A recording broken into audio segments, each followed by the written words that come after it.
Vous écoutez Radio Légumes et compagnie, le balado consacré à la culture et l'entretien des plantes comestibles.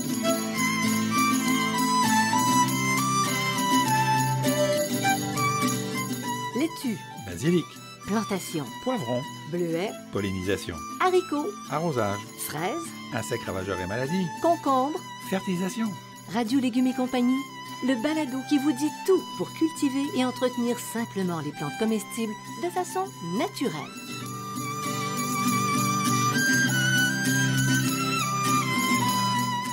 Cette émission vous est proposée par Bionic, une gamme de produits certifiés biologiques. Issus notamment de la récupération des résidus marins des pêcheries de la Côte-Nord, la gamme Bionic propose des engrais 100% naturels, des algues marines liquides et un compost forestier et marin. Les engrais bioniques conviennent aussi bien pour les fruits, les légumes, les fines herbes que les fleurs annuelles, ainsi que les plantes d'intérieur. Produite à 100% au Québec, la gamme Bionic assure la santé de vos plantes en offrant une croissance rapide et abondante. Bionic est distribué par Gloco, une entreprise québécoise qui a plus de 100 ans. Salut tout le monde, bienvenue à Radio Légumes et compagnie. Bonjour Bertrand Dumont. Bonjour Janine Ross. Aujourd'hui, on va parler de nature, Oui. puis on va parler de choses gratuites, Oui. dont on n'est pas suffisamment conscient qui nous sont produits par la nature. Absolument. Donnés. Absolument. Oui, Donc, alors. les services gratuits offerts par la nature aux jardiniers. Voilà, c'est ça dont on va parler aujourd'hui. C'est peut-être un rappel, on le sait, mais on va se le rappeler. La nature assure des services essentiels et fait rarement la grève. Jamais. Quel élément est le plus fiable, le plus important? Alors, c'est une source d'énergie totalement gratuite qui est la lumière du soleil. Hein, c'est très important pour les plantes puisque c'est à la base de la photosynthèse. Donc, c'est un processus qui permet une grande partie de l'alimentation des plantes. C'est environ 80% de l'alimentation des plantes qui se fait par la photosynthèse. Okay? Donc, ça veut dire que c'est entre 15 et 20% par les racines. Déjà, vous comprenez qu'il y a une importance là-dedans. Chaque feuille est un panneau solaire. Et là, l'humain a calqué la nature, mais à fond la caisse. À fond la caisse. Mm-hmm. Donc, dans le processus, la lumière permet de produire la matière organique fraîche qui, une fois décomposée, elle servira à la vie du sol, de la flore et de la faune et de la flore du sol, et qui va se transformer en humus et donc en éléments minéraux assimilables par la plante. Donc, c'est tout un processus, OK? Lumière, photosynthèse, mort de la plante, décomposition de la plante et retour du système. Donc, c'est un système, le soleil est la partie la plus importante là-dedans. Et on ne paie rien pour ça. Absolument c'est totalement rien. gratuit. Gratuit. Et c'est pourtant vital. Oui, et c'est vital. Bon. Alors, comment tirer parti de la lumière du soleil quand on est un jardinier, Donc, un maraîcher? trois éléments. Respecter les besoins en lumière des plantes, les plantes de plein soleil, de mi-ombre et d'ombre. Donc, on va respecter ces besoins parce que les quantités de lumière, la feuille est faite pour recevoir certaines quantités de lumière. Donc, si vous mettez des plantes d'ombre trop au soleil, elles peuvent arriver avec des difficultés moins poussées. La deuxième, et c'est vraiment la plus importante, c'est de garder l'importance des feuilles au moment de la taille. Donc, on va tailler au minimum pour conserver le maximum de panneaux solaires. Plus vous taillez, plus vous enlevez de panneaux solaires. Donc, plus vous enlevez de panneaux solaires, moins il y a de photosynthèse. Moins il y a de photosynthèse, moins il y a de production de carbone et moins il y a de production de nourriture. Puis à quoi tu penses quand tu parles de coupe de feuilles? Je pense, par exemple, aux tailles qu'on faisait dans le temps. Hein, aux tailles des plantes, des fruitiers, on taillait énormément. Aujourd'hui, on taille beaucoup moins parce qu'on se rend compte qu'on enlevait beaucoup de feuillage, mais que la plante a besoin de ce feuillage-là pour s'alimenter. Donc aujourd'hui, les tailles sont plus douces. On parle de taille raisonnée.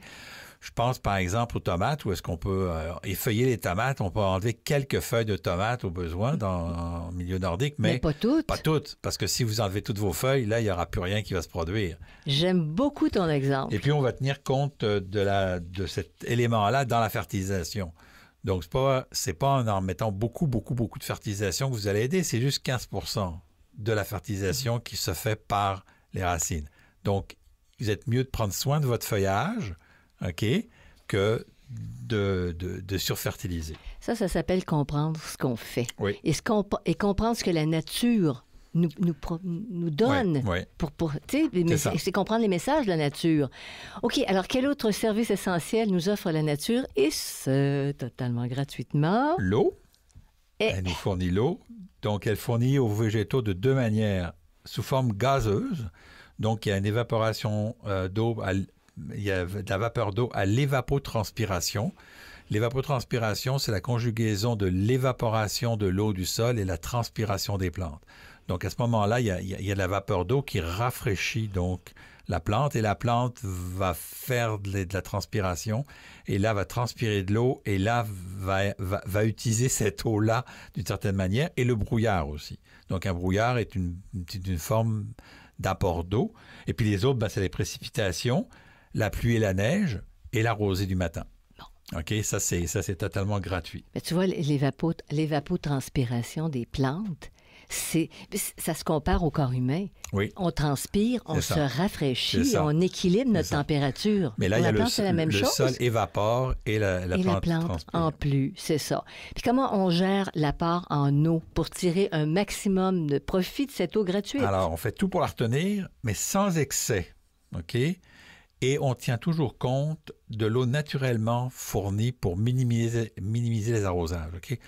Ça n'a pas de sens de prendre un terrain puis de le drainer au maximum puis après ça de venir arroser. Non. Donc, c'est trouver l'équilibre entre d'éviter les excès d'eau, OK? Et d'éviter et d'avoir à en ramener, là, parce qu'on en a trop fait. La seule chose qui est importante, c'est d'éviter les stagnations à cause des excès d'eau, parce que là, c'est pas bon pour la plante, donc on va faire du drainage. Mais le drainage doit être pensé en réalité parce qu'on a un apport d'eau gratuit, donc il faut s'en servir de cet apport d'eau gratuit-là. Bon, alors, si on pense à une pelouse, exemple, une pelouse, tu dis, je vais garder un petit peu d'eau.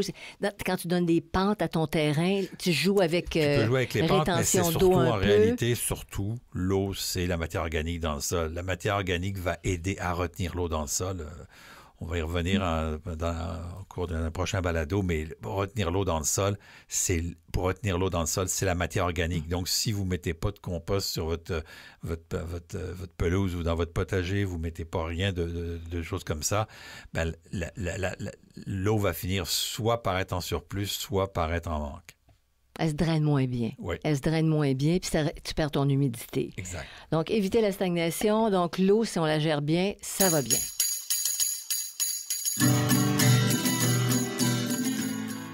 Vous écoutez Radio Légumes et compagnie, le balado consacré à la culture et l'entretien des plantes comestibles.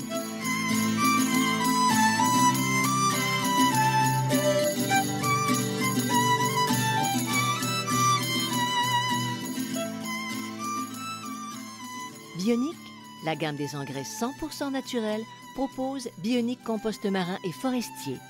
Ce compost, fait à la fois de carapaces de crustacés et de résidus d'écorce, est aussi vermicomposté, une véritable économie circulaire.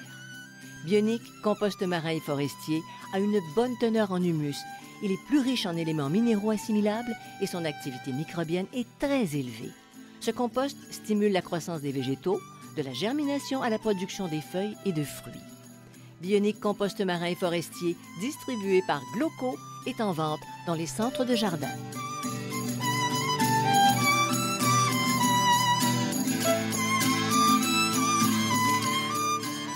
Vous écoutez Radio Légumes et compagnie, le balado consacré à la culture et l'entretien des plantes comestibles.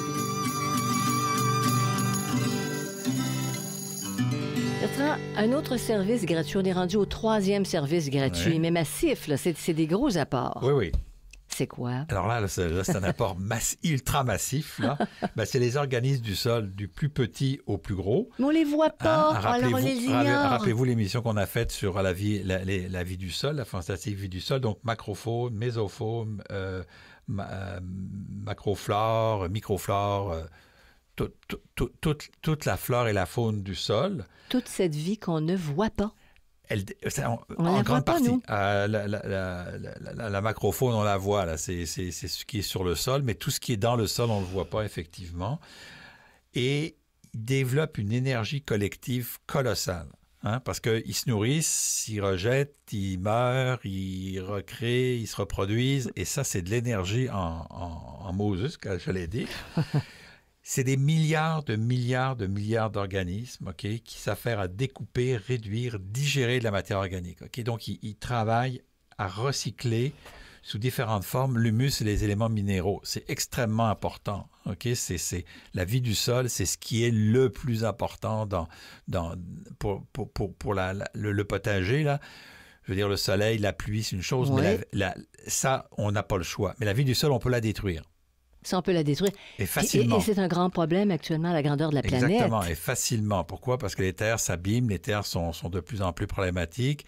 Et donc, cette vie du sol, redonner de la vie du sol, c'est principalement par les amendements et les biostimulants qu'on va redonner de la vie du sol. Mais certains spécialistes, excuse de couper, certains spécialistes considèrent que il y a 75% de l'ensemble de la biodiversité est sous le sol en termes de volume. C'est 25% des espèces, mais 75% de la biodiversité. Donc, ce qu'on voit à l'extérieur, c'est juste 25%. Il y a tellement de biodiversité, là, je ne vous ferai pas la liste, on l'a déjà faite dans un autre balado, mais il y a énormément de biodiversité. Donc, c'est très important. Donc, tu parlais tantôt de biostimulants. Oui. Si on y allait avec la pensée des ancêtres, les gens qui, avant 1900 là, travaillaient la terre, ils faisaient quoi? Parce qu'ils savaient, eux, qu'il fallait apporter de la matière organique. Matière organique. Ils allaient la chercher où? Dans les fumiers, dans les composts. C'est le fameux fumier de ferme, là, où à l'époque, ils avaient des fermes où on faisait de tout, c'était pas spécialisé.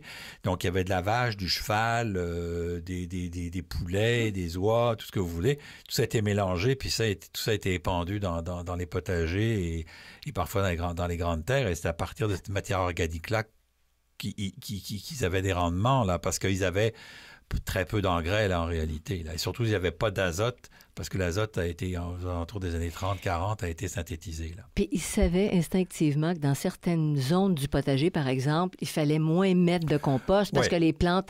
mais ils savaient instinctivement parce qu'ils voyaient les résultats. Oui, parce qu'ils connaissaient leurs plantes, effectivement. C'est ça. Bon, alors, OK. Alors, on dit du compost, mais on parle de biostimulants, ça fait moderne, mais dans le fond, c'est de la matière organique. Oui, mais le biostimulant, c'est des organismes du sol qu'on a sortis puis qu'on met dans le sol. Qu'on remet dans le sol. Il y a une émission aussi sur les biostimulants. Alors, comment collaborer aux travaux de tous ces organismes? D'abord, on va éviter de détruire leur milieu de vie. Hein? Donc, ça, c'est très important. Et puis, il faut savoir que les engrais de synthèse, les engrais chimiques de synthèse détruisent la vie du sol. Par les acidifications, je n'entrerai pas dans les détails, mais ça détruit. C'est comme si on mettait de l'acide sur un organisme vivant. Vite dit, c'est à peu près ça. On pourrait, bon. Le retournement du sol aussi est très important. Hein? Pour ça qu'on dit sans labour ou un travail léger du sol. Hein? On va y revenir là-dessus aussi. Et la compaction. Quand vous marchez sur le sol, vous compactez. Quand vous compactez, imaginez que vous avez des bactéries là-dedans qui pèsent des millièmes de grammes, des nanogrammes quasiment. Bien, vous mettez votre pied là-dessus, ça les écrase. Okay? C'est pour ça que travailler avec un potager en planche ou un potager en butte, mais un potager en planche principalement, on ne marche jamais sur la planche, mais on marche dans les allées. Fait qu'on perd les allées et on gagne en compaction. On évite donc d'utiliser des produits tels que les engrais de synthèse. Les pesticides aussi vont tuer tout ça. Et on fournit un milieu aéré et riche en matière organique. On les nourrit, finalement. On leur donne de l'air parce qu'ils sont tous aérobiques et la matière organique parce qu'ils ont besoin de manger. Donc, on leur donne de l'air et à manger. Il me vient une image. C'est une éponge. Si on garde le sol comme une éponge, il y a de l'air, il y a de l'eau, elle reste souple. Sauf qu'il ne faut pas la prendre puis l'essorer au complet pour qu'il n'y ait plus rien d'eau. Okay? Donc, effectivement, c'est à peu près ça. Mais dans le sens de la souplesse, c'est la souplesse de ton sol qui va garder les nutriments. En collaboration du dessous maintenant, du dessous. Et du dessus. Là, on vient de parler du dessous. Le dessus, c'est les insectes pollinisateurs. Eux autres, on les voit. On les voit. Les auxiliaires de culture, les oiseaux. Les oiseaux, c'est toujours l'ambivalence. On les veut au printemps pour qu'ils mangent les jeunes larves, mais on ne les veut pas à l'été pour qu'ils bouffent nos fruits. Donc, c'est l'ambivalence avec les oiseaux. Puis, il y a aussi des insectes et des micro-organismes qui régulent les parasites. Okay? Donc, c'est ces insectes-là, ces micro-organismes-là qui vont réguler les parasites qu'on va utiliser. Et il y a un balado sur ce qu'on appelle la phylosphère. Là, je vous engage à l'écouter, où on explique là, toutes les interrelations entre tout ça. Et c'est passionnant parce que c'est pas évident et pourtant, ça contribue au succès de tes cultures, au succès de ton jardin, tout ce que tu voudras. OK, alors maintenant, comment profiter au maximum des bienfaits de la flore, de la faune, Ben, en les protégeant souterraine et en les aérienne. encourageant. Hein, on les protège, on les encourage, on leur fournit de la nourriture, par exemple sous forme de matière organique, mais pour les pollinisateurs, c'est sous forme de fleurs. Il faut qu'ils aient des fleurs à polliniser. Donc, parce on que, continue de planter des fleurs. Parce que vous savez que c'est pour les... Parce que oui, on continue à J'aime planter des ça. fleurs. Pourquoi? Tout simplement, c'est parce que les pollinisateurs, c'est un échange. Ils pollinisent avec le pollen, mais ils en gardent une partie. Hein. Donc, il y a une co-gérance, là, je dirais. Là. Et donc, on appelle ça le salaire. Certains appellent ça le salaire de l'abeille. L'abeille prélève du nectar, elle prélève un salaire, mais en contrepartie, elle fait quelque chose. Okay? Donc, c'est pas inactif. Pour les oiseaux, ben, on leur fournit de la nourriture, des habitats, des lieux de nidification. Nous, on a la chance d'avoir un jardin avec beaucoup d'arbres et puis des haies. Et puis, on a des voisins qui ont juste des haies et pas beaucoup d'arbres. Ben, il y a beaucoup d'oiseaux chez nous et pas beaucoup chez eux. Pourquoi? Ouais. Parce qu'ils sont dans les haies, ils se cachent, ils ont les moyens. Ça. On a aussi des écureuils, hein, ça On a vient aussi avec. des écureuils qui Mais viennent bon. avec. Bon. Et puis, on fait que c'est bannir les pesticides et éviter d'avoir utilisé de trop de biopesticides aussi. Parce que les biopesticides aussi sont problématiques parce qu'ils tuent à peu près, ils ont ce qu'on appelle large spectre, ils tuent plus. Donc, bannir les pesticides parce que ça, vraiment, eux autres, c'est direct. Oui. Et les biopesticides, on va vraiment les utiliser là en dernier recours. Fait que si tu travailles bien ta terre avec le compost, avec tout ça, ouais. t'es correct. T'as Ouais. pas besoin de tant d'ajouts à ton potager. Non. Si tu mets du compost et un petit peu d'engrais naturel, t'as pas besoin de plus, là. Des algues marines, Des algues composts, marines, ouais. des toutes sortes de produits là qu'on peut mettre Naturels. comme les Polybionics là, notre commanditaire, qui a des très beaux produits bioniques, toutes qui viennent des carapaces là, on va en parler dans une autre émission des carapaces, de l'intérêt des carapaces de coquillages et compagnie là pour le sol. Bon, alors, est-ce qu'il y a d'autres services essentiels qui sont assurés par la nature, mon cher Bertrand? Oui, il y en a un autre. Il y en a un autre, c'est l'air. Ah oui? Ben c'est l'air. Ben oui, c'est l'air, le vent. Ben, dans l'air, il y a le dioxyde de carbone, hein, le fameux CO2. Le CO2. Là, tu viens d'en inventer une, c'est bon.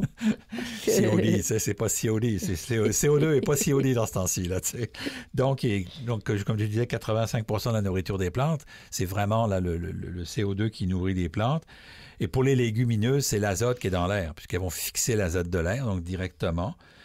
Et on sait qu'aujourd'hui, qu'un renouvellement d'air frais continuel favorise l'absorption. C'est-à-dire que si l'air est stagnant, ben, il n'y a pas de renouvellement de l'air. La plante va prendre le CO2, les légumineuses vont prendre l'azote, mais il n'y aura pas. Donc, il faut un petit peu de courant d'air. Si l'air est très, très stagnant, ben, il n'y a pas de renouvellement. Mais un bon petit courant d'air, pas un vent de 150 km/h, on s'entend, mais un vent de 1, 2, 3, 4 km/h, c'est bon pour les plantes, là, ça les aide. Là. Puis ça a été vérifié voyons, Oui. en chose de recherche, Oui. tout ça, ben oui. Non, mais moi, tout ce que je vous dis dans ce balado, c'est que ça a été vérifié en recherche. Je ne vous dis pas n'importe quoi, là. Je ne suis pas humoriste, non, moi. Mais une plante, toi, tu regardes la plante, tu dis, elle manque d'air. Non, tu vas vérifier ça en laboratoire. C'est ça. Le laboratoire observation, on s'est rendu compte que, par exemple, il y a des périodes où il fait très chaud, l'air est stagnant, ben, les plantes elles vont faire toutes sortes d'autres choses, mais on voit que la quantité de CO2 diminue parce que les plantes utilisées, elle n'est pas renouvelée. Là, Alors, comment profiter de l'air? C'est-à-dire la mettre à profit pour qu'elle donne encore plus, même si elle est généreuse. Bien ventiler le jardin. Hein? Puis si vous avez des serres, pensez aussi à la ventilation. Puis c'est pas mettre des éventails, là. C'est pas ça que tu veux dire. Non. Quand je dis ventiler le jardin, c'est-à-dire qu'il faut laisser... Si vous mettez des murs tout autour de votre jardin, ben, il n'y aura pas d'air qui va passer. Alors que si vous mettez des haies un petit peu poreuses, ben, l'air va passer plus facilement. Éviter les endroits où l'air risque de stagner. Il y a des endroits où il n'y a pas d'air.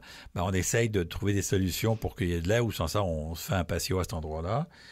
Et puis, on s'assure que l'air se circule de manière constante et sans excès. Donc, on veut de l'air, mais on n'en veut pas trop. Donc, si on est sur la partie ouest, souvent, on va mettre des haies poreuses. Parce que vous mettez des murs fermés, ça devient plus compliqué. Donc, on met une haie poreuse. On veut du vent, mais on n'en veut pas trop. On veut de l'eau, mais on n'en veut pas trop.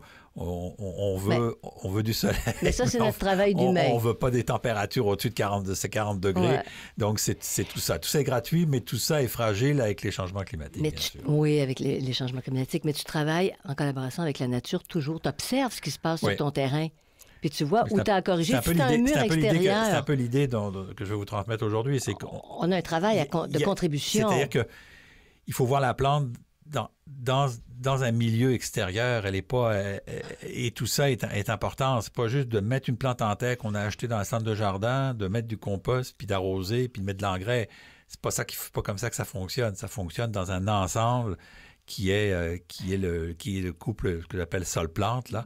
Le sol, la plante, l'air, le CO2, l'azote, tout ça travaille ensemble. Mais ton rôle, c'est d'observer. Comme humain, c'est d'observer. Oui. Comme si ta cour était un laboratoire. On parlait tantôt. Absolument. C'est un laboratoire. Puis tu regardes qu'est-ce que ça donne, qu'est-ce que tu dois corriger pour travailler avec la nature. Absolument. Vous écoutez Radio Légumes et compagnie, le balado consacré à la culture et l'entretien des plantes comestibles.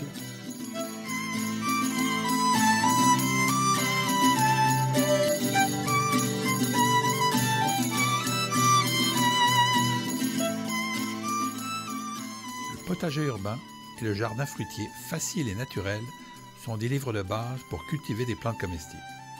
Pour aller un peu plus loin, je vous propose aussi le potager productif sur les rotations et le compagnonnage et le jardin en pot pour les cultures en contenant. À partir de mon expérience personnelle d'horticulteur, je vous propose des centaines d'informations utiles qui rendront plus facile votre pratique du jardinage. Tous mes livres, produits 100% localement, sont en vente dans les librairies du Québec.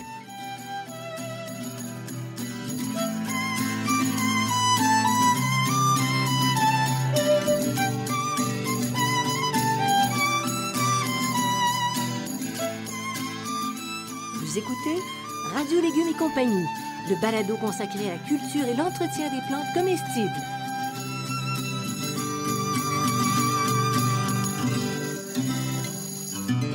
Alors, tantôt, tu nous as parlé d'air. On déduisait bien qu'une plante privée d'air, elle va mourir. Mais tu vas nous parler maintenant du vent, qui est un grand collaborateur, fougueux parfois. Fougueux parfois. Quand il est fougueux, c'est moins bon. Et oui, il y a des bienfaits. Donc, s'il ne dépasse pas des limites raisonnables, là, on parle d'un vent de 20, 30, 40 km/h, là, 50 km/h. Bon, quand ça écorne un bœuf, c'est ça. Ça va pas bien. Ça va fortifier les tiges, et notamment chez les fruitiers. OK, on sait, c'est pour ça qu'avant, on mettait un tuteur, on le gardait 2-3 ans. Alors là, maintenant, on tombe dans l'excès contraire. Faut plus mettre de tuteur. Non, faut mettre un tuteur la première année. Surtout si vous transplantez des plantes des arbustes, des arbres à racines nues, ils n'auront pas de racines pour se tenir. Donc, on met un tuteur et les années après, on l'enlève. Pourquoi? Parce que la plante va créer des cellules de flexion, ce qu'on appelle, qui vont se renforcer. Les cellules vont se renforcer. C'est un petit peu comme un enfant, si vous lui donnez à manger puis qu'il n'apprend pas à faire son potager, ben il va jamais savoir comment faire à manger. Okay? Ou vous lui apprenez pas la cuisine, ben c'est la même chose. Il faut leur apprendre un peu. Il y a aussi l'importance que ça dissémine le pollen. Hein? C'est aussi une partie du vent. Il y a une partie du vent. Les tomates, par exemple, il y a très peu les pollinisateurs sont très peu présents chez les tomates. C'est vibratoire. Alors, la vibration, ça peut être les bourdons, mais ça peut être aussi la vibration du vent. Un petit vent va permettre la vibration et donc pour les tomates. Et puis, ça aide aussi les auxiliaires à se déplacer, là. Les auxiliaires. Donc, les pollinisateurs, les oiseaux, tout ça se servent du vent pour se déplacer. Et donc, il y a un côté positif aussi au vent. Tout ça. Mais j'aime bien ton histoire de fortifier les tiges des plantes. C'est comme on mettait des gaines autrefois. Les femmes portaient des gaines. Mais elles n'avaient pas de musculature. Elles faisaient juste compresser. Et quand on enlevait la gaine, ben, le ventre sortait. Puis, c'est ça. Voilà, c'est un peu le même principe. Puis c'est pour ça qu'on parle de mettre un ventilateur dans les semis-intérieurs pour les renforcer. Là, ça sèche plus rapidement, mais ça les renforce.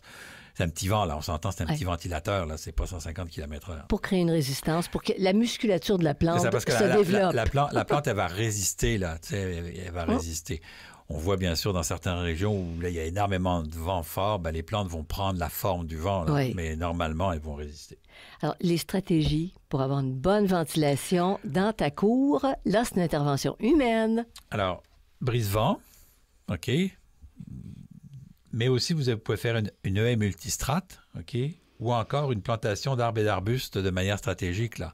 Au lieu de mettre une haie ordinaire, vous pouvez faire une haie avec des arbustes, avec des arbres, des arbres fruitiers, ou une haie multistrate où vous avez à la fois des plantes décoratives, on peut mettre aussi là-dedans des plantes qui vont fixer l'azote, OK, donc des légumineuses, comme, des arbustes comme des argousiers, comme des féviers, comme des choses comme ça, donc qui sont décoratives sans être utiles.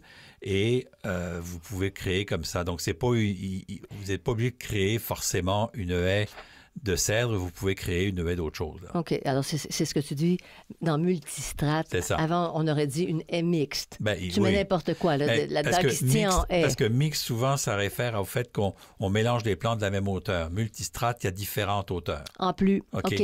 Donc, c'est à la fois différentes plantes de différentes hauteurs. OK? Donc, on crée un milieu là, qui est une espèce de plate-bande très large avec des différents types de plantes.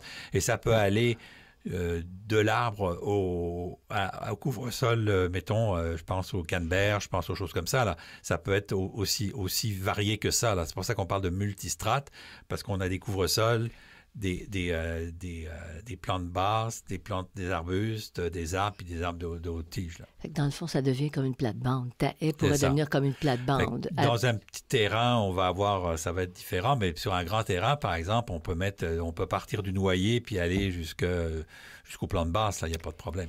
Pour quelqu'un qui fait du paysagement ou un paysagiste, est-ce que ça complique la vie, tout ça? C'est révolutionnaire un peu, alors que ça complique tellement la vie qu'ils ne le font pas. Ils ne le font pas parce que c'est trop... Il y a très peu qui le font. Il y a quelques spécialistes qui font de l'aménagement, comestible, oui. Mais la plupart des paysagistes qu'on voit aujourd'hui, ils ne font pas ça.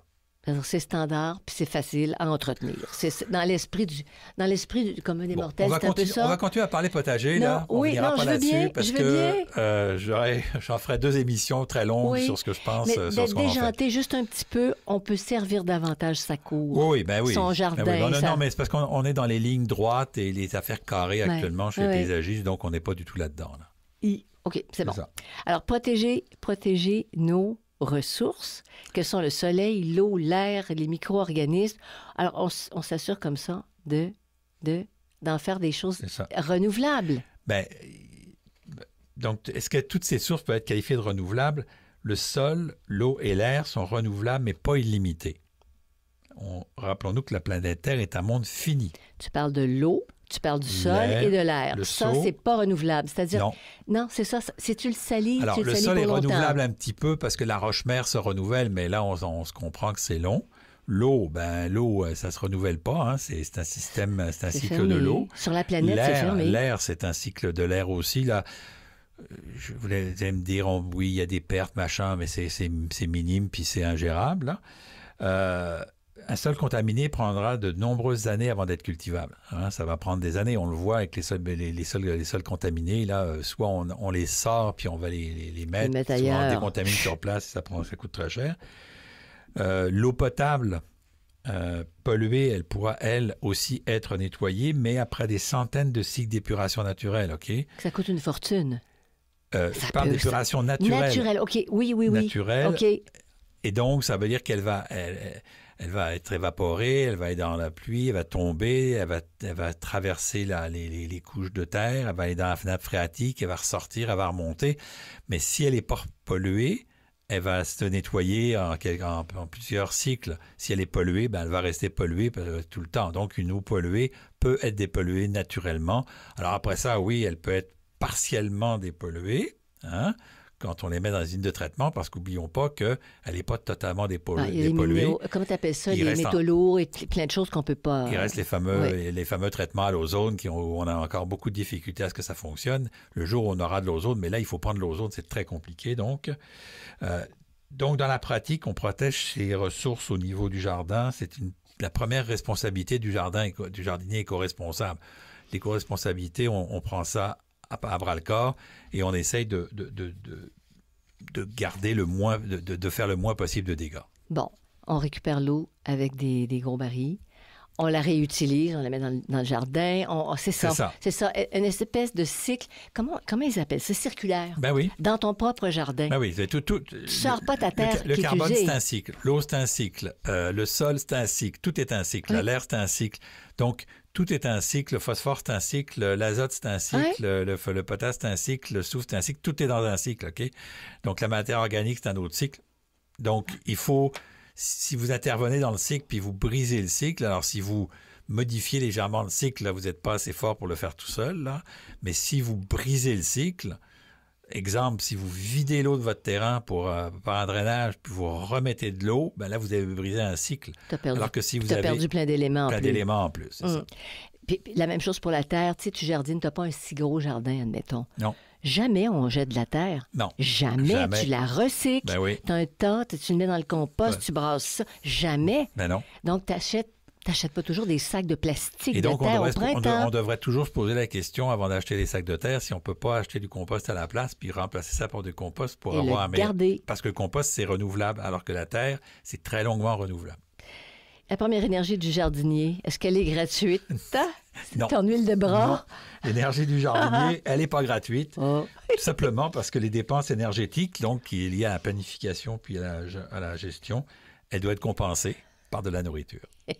Hein, donc, c'est ça. Là, c'est le... Nous, on ne peut pas...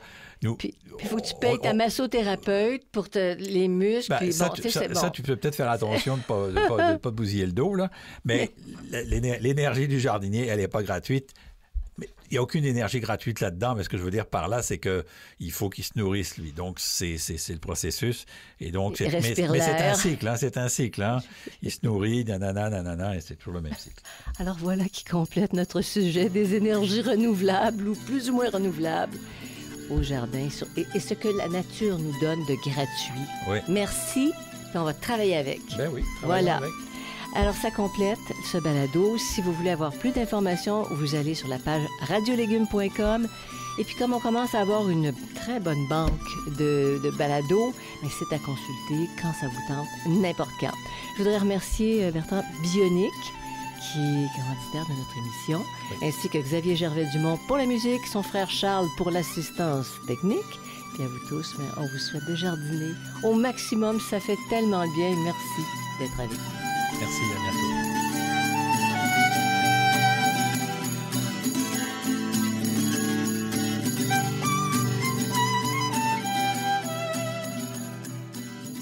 Vous écoutez Radio Légumes et compagnie, le balado consacré à la culture et l'entretien des plantes comestibles.